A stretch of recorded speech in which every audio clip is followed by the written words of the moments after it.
morning, everybody, and a happy Tuesday morning to you. A big thank you to Kai Lear for the picture you're looking at.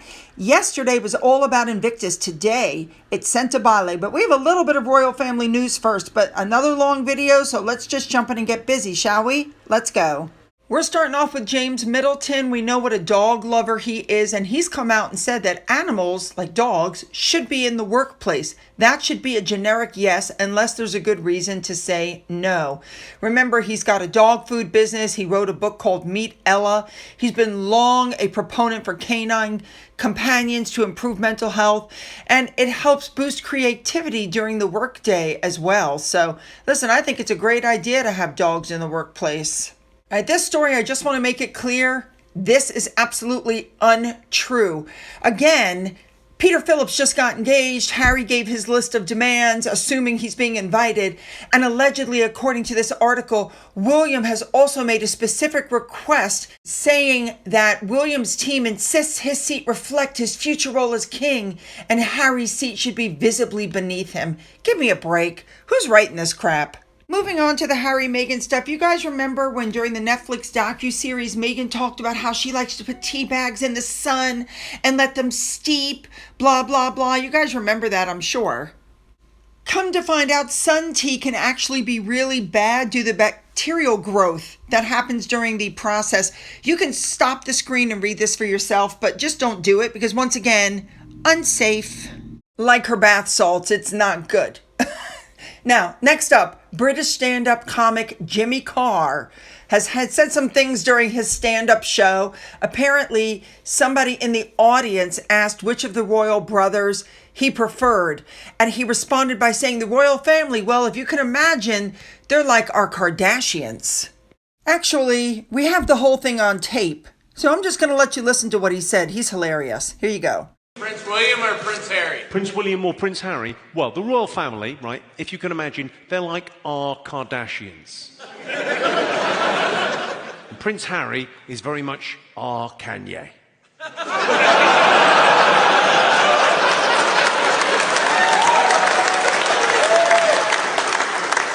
He occasionally dresses as a Nazi, and he up.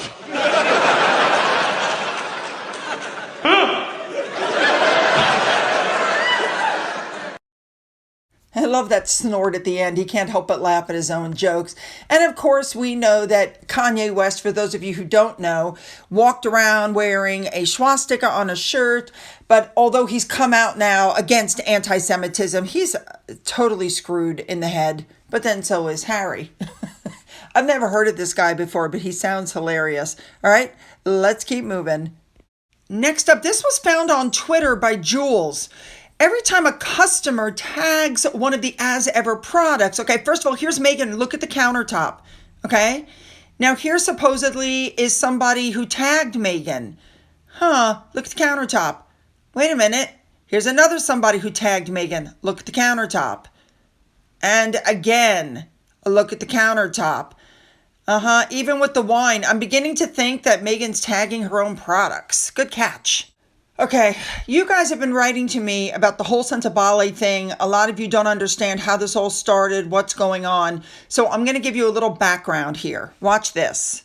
While William was in Dubai with Catherine, Harry came out and started talking about Sentebale and how he wanted to continue his mother's legacy. So Harry apparently went to Africa and met this little girl, and this was the moment when he decided to create Sentebale, which means forget-me-not. This was the moment that just inspired him to start the charity. Harry made a public declaration that he was going to support this little girl. He was going to help her growing up, help with her education, the whole bit. You can see this article is from 2009, so they track her down 5 years later and find out that 3 years earlier she'd been handed to her grandmother. This grandmother was so poor, their report says she couldn't even afford soap, so the little girl was going to school dirty and hungry. Go forward 6 years, the girl is 12 and she's living in a one-room hut with her grandmother. This child told the media that Sentebale has given her no care, no counseling, no medical help, nothing. She also said at that point, sometimes she went days without eating, and she became like the touchstone for Sentebale, who was always trumpeting its success to the media. So the girl is living in the one-room hut with her sister and her grandmother. They sleep on mats on the cement floor. And she said, I'd really like to talk to Harry. I'd like the food, the clothing, and the school fees he promised. You should know they get by on the grandmother's pension of £25 a month. And since she's moved back to this village in the 9 years, Sentebale has only been by to visit twice. Once in 2009, once in 2013, she was given £22 and told that they would fund her high school, and she hasn't heard a peep from them since. The little girl claims to know nothing about the new center that had opened at that time, and when Sentebale was reached out to, they refused to comment. I have to wonder if he doesn't use this charity for good PR. I mean, he shows up, he gets some pictures, and people go, oh, isn't he wonderful? Now, the reason we're discussing this is because on April 11th, Harry participated in a panel discussion titled Potential is Waiting in South Beach at the Ritz-Carlton Hotel. And they were talking on strategies for distributing capital to support the next generation in Africa. And this is what Harry said while he was on the panel. Africa's in my heart. Africa's in my soul. I first went there when I was 12, 13 years old.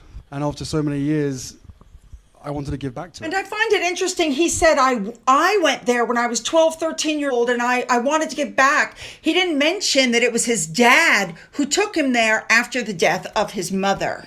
Now, also sitting there was Sophie Chanduka, somebody from google.org. I think you guys will find that interesting. And I also find it interesting that they threw in King Charles's younger son was joined at the event.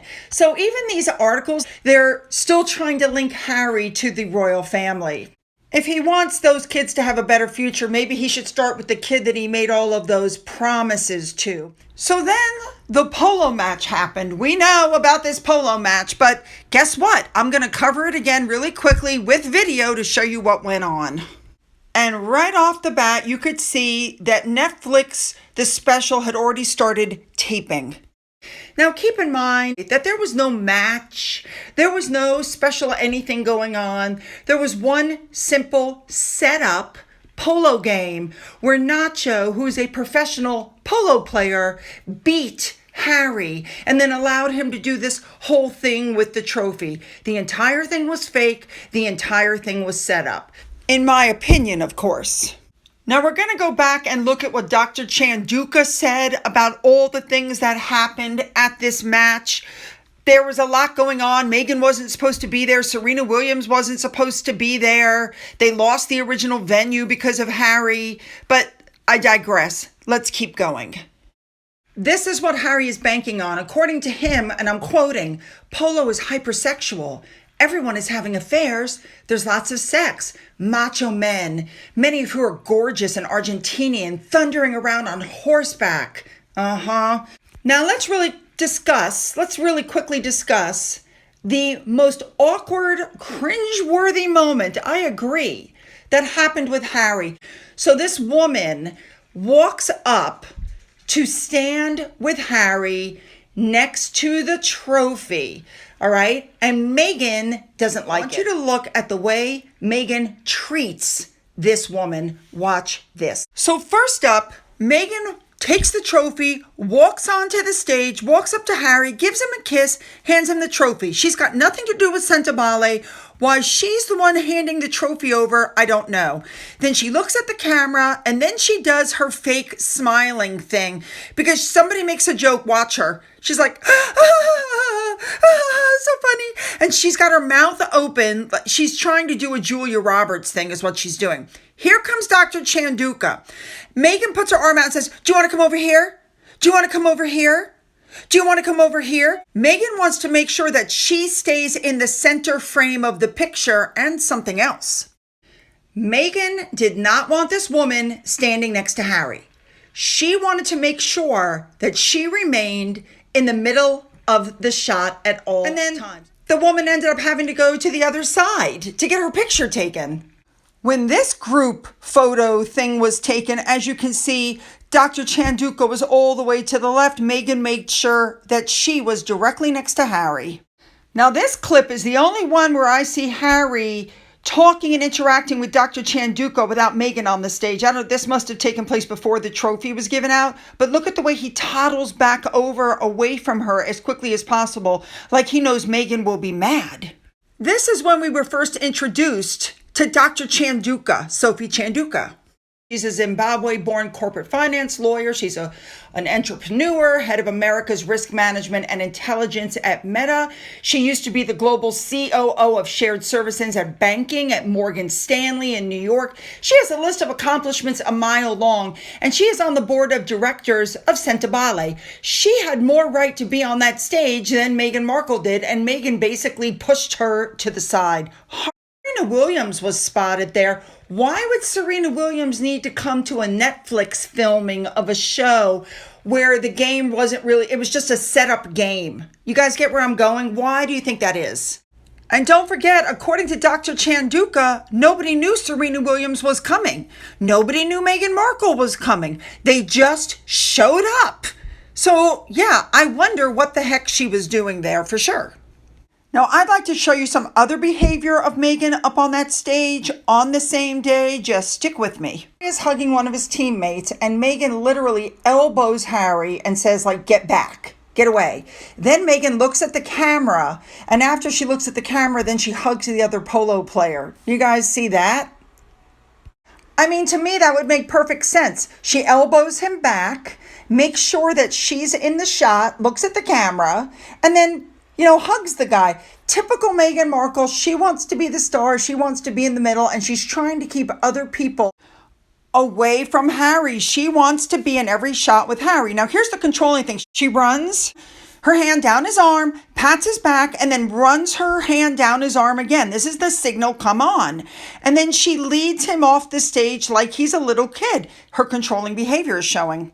When this whole thing with Sentebale exploded, Harry had his friend Alex Rayner step up and talk about what's going on with Sentebale. He goes on the record to say that H is heartbroken and flabbergasted. It's tantamount to a hostile takeover. He's so upset, hurt, and wounded by the things being said about him. And I think it's too early to tell whether he will just walk away now or whether he might try and get it back. But the way he feels as if he's had a finger cut off. Well, Sophie Chanduka didn't like that, and she gave an interview. Listen to this. About a month before the event was about to take place, Prince Harry called the team and said, I'm doing a Netflix show, and I would love to bring a camera crew so that I can include some footage in this show. And so the team called me and tell me, oh, Prince Harry's made this request, so we're doing the things. I said, you can't be doing the things without seeking consent from the property owners, the sponsors, all the guests. Nobody signed up into being on a Netflix show. And so we have this discussion about the need to talk to everybody. We come up with draft agreements. And of course, the venue owner says this is now a commercial undertaking. So here are my terms. We couldn't afford it. So now we lost the venue. So, of course, Mr. Rayner speaks out and says, if you're a sponsor, you would want the exposure from a Netflix documentary. So the whole story seems simply untrue. And with a TV crew in tow, what sponsor would not want the global exposure? This sounds like an excuse to cover up an administrative error at the charity. They lost the venue. You see where this is going? All right, listen up. So we went to another venue, and we were lucky enough that through Prince Harry's connections, actually, and a friend of his, there was another family that was prepared to host. The show went on, but there was a lot of disruption, right? A lot of people were unhappy because we'd worked on this for months. So I believe Alex Rayner spoke and said what Harry wanted him to say without having the facts. Okay, let's continue. At the actual, on the actual day, we had Prince Harry, which is always wonderful. The Duchess decided to attend, but she told us she wasn't attending. And she brought a friend, a very famous friend. So you can imagine all of the activity that goes with these additional amazing people. We're excited about it. We would have been really excited had we known ahead of time, but we didn't. So for this, Mr. Rayner says, are you kidding? It's Harry's charity polo match and Meghan's his wife. Of course she should have expected her there, completely overshadowing the fact that Meghan said she was not going to be there. He goes on to say it feels like Dr. Chanduka had her nose put out of joint because she was not the most important woman of color on the stage. And there's an undercurrent of stink here because Meghan showed up and it's coming from Dr. Chanduka. That came directly from Harry and Meghan. He also makes comments about the way Dr. Chanduka ducked underneath the trophy, that she did it inelegantly. Get the point? Okay, let's keep going. And so the choreography went badly on stage because we had too many people on stage. The international press captured this, and there was a lot of talk about the Duchess and the choreography on stage and whether she should have been there and her treatment of me. Prince Harry asked me to issue some sort of a statement in support of the Duchess, and I said I wouldn't. Not because I didn't care about the Duchess, but because I knew what would happen if I did so, number one. And number two, because we cannot be an extension of the Sussex. What would have PR. happened? So, of course, Alex Rayner speaks out and says the chair shouldn't have let the narrative take hold, that Meghan had caused an issue, and if it did take hold, it would be her place to put it right, and that she could have issued a statement and put a stop to it, but why didn't she? Again, the whole thing smells. It feels planned, and I think that this only could have come from the chair herself. You can tell from these statements that this guy is only repeating what Harry and Meghan want him to say. Okay, let's keep going. Prince Harry started to brief, and his team, sponsors that I'd been speaking to against me and the charity, because that is a sure way of getting me out if it's seen as though I'm not being successful in my fundraising efforts. And of course, we have now learned that a lot of the charities, after Harry resigned, have stopped giving money to Sentebale. Why? Well, it would appear that Harry's been telling people not to. And we also know that the Sussex squad, which I firmly believe is on the payroll, has also pulled any money they've been raising and has urged other people not to donate. Also, keep in mind that when Harry stepped back from the royal family and began all of his attacks on the royal family, a lot of donors stepped away then too, because his brand is just toxic. In May of 2024, the American Friends of Sentebale Foundation, which had given £1.2 million the year before, was down to £610,000. That had nothing to do with Sophie Chanduka. That had to do with people getting sick of Harry. All right, let's continue. The only reason I'm here, Trevor, is because at some point on Tuesday, Prince Harry authorized the release of a damaging piece of news to the outside world without informing me, or my country directors, or my executive director. And can you imagine what that attack has done for me, on me, and the 540 individuals in the Sentebale organizations and their family? That is an example of harassment and bullying at scale. And this is what the Charity Commission was talking about. Harry is the one who put out what was going on into the public realm, not Sentebale, not Dr. Chanduka. Does Sentebale have a future without the Duke of Sussex? Absolutely. Sentebale has had a future. We must stop infantilizing Sentebale. Sentebale is 19 years old. Sentebale is here because of the people in Africa who do the work every single day. Prince Harry visited Africa for the first time in 5 years when I asked him to last year. Who do you think was running the show? During the pandemic, before the pandemic, and after the pandemic, Sentebale will live. Sentebale will live on because of the people. Perfect example, just like everything else, he shows up and then disappears for years on end. So Alex Rayner spoke out and said, let's not bash Harry.